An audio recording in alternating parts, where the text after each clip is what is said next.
good. I am happy that you're good. I am also good. You are sweet. I love your energy.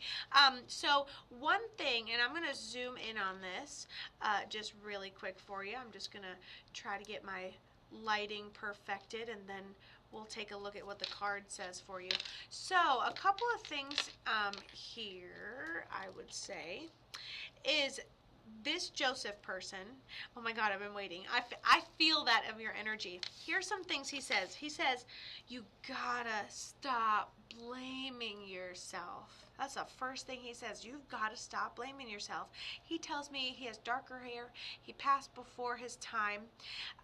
He tells me that he takes partial responsibility for the situation because it was the situation, getting caught up in it, out of control, catching your feet, stepping on your own laces.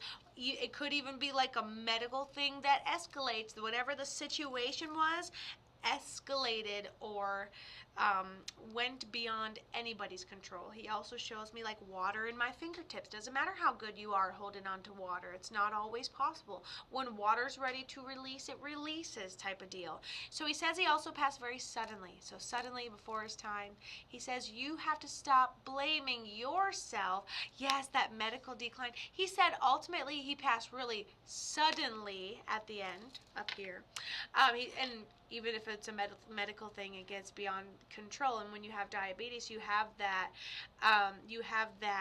okay, it's getting worse. It kind of goes in long stages. Wow, love this.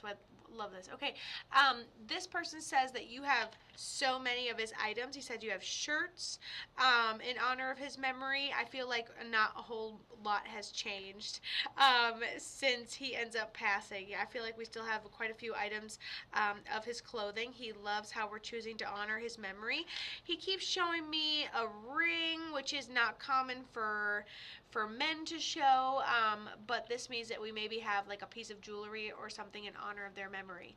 You can't be responsible for somebody's diabetes unless this is like a companion of yours, or either way, this person says thank you. I feel like you did quite a bit for them here at the end of their life, whether you're a companion for them or whether you are just a helper for them. This is your son? They're saying thank you. And he goes, Kato, that jewelry is... Did he get cremated? And I'm so happy, Kayla, that you are also resonating with this reading. You're like, everything you're saying. Okay, and he goes, that jewelry you're talking about?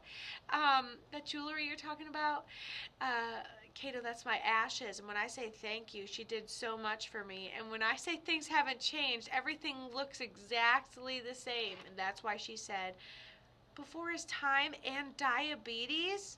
He seems really young, like 30s. Yes, and a necklace. I love this. He seems like, he almost seems even younger, 20. Wow, 42? That's still really early to have that many diabetic complications. He goes, I didn't start giving a shit till about 6 months beforehand. I was like, well, that will do it. He goes, yep, too late. And then he also shows, like, if he wants to, you can't drink a lot of alcohol when you have diabetes. And he's like, I'm going to have a drink. He's going to live his life. He's going to feel good. And then he starts blaming it on genetics, but says you're fine. He goes, it was the other half, and says all those things. But he talks about you having shirts and his clothes in honor of his memory. He makes me feel like his room hasn't changed, but I doubt he would have a room with you at 42. But I feel like we have quite a few of his shirts. Favorite cartoon, favorite this shirt of his, and a good little collection. But loves how you're choosing to honor his memory. He said, yeah, Kato, I've visited her a couple times in dreams.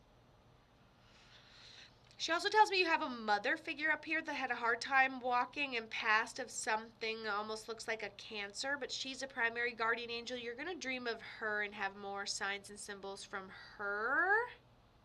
When it comes to like birds, we do have shirts and family in storeroom at his dad's. Yes, mom, brain cancer. Yeah. Yep. Well, your mom that had the cancer, she's your primary guardian angel, so where would you communicate with your son at? I think, yeah, that would be like conversations in the back of your minds. A renowned Reiki healer today told me, I can't meditate. I can't sit down and meditate. I was like, meditation happens anytime you're working something over with yourself. If you're figuring it out, you're working it over with yourself. You're talking to yourself in the back of your mind, you're working it over with yourself. So I think you're going to find your son there, having conversations with him in the back of your mind, working out real day-to-day stuff, talking to yourself, talking to him. And I think that's where you're going to find him, just to let you know. And then your mom on the other side here, she's okay. She said she's at peace, and she goes, and everybody's on your side, so do what you want to do. And then mom's a little crazy. She's like, set it on fire and start over. I was like, you have a spot in the backyard for meditation? I love this. So go to your meditation spot and have that conversation with your son in the back of your mind. I think you hear him quite often. What are the chances I say that? What are the chances that I say that today of all days? And then that's happening. So that's amazing. That is amazing. Cool. Love it, Christina.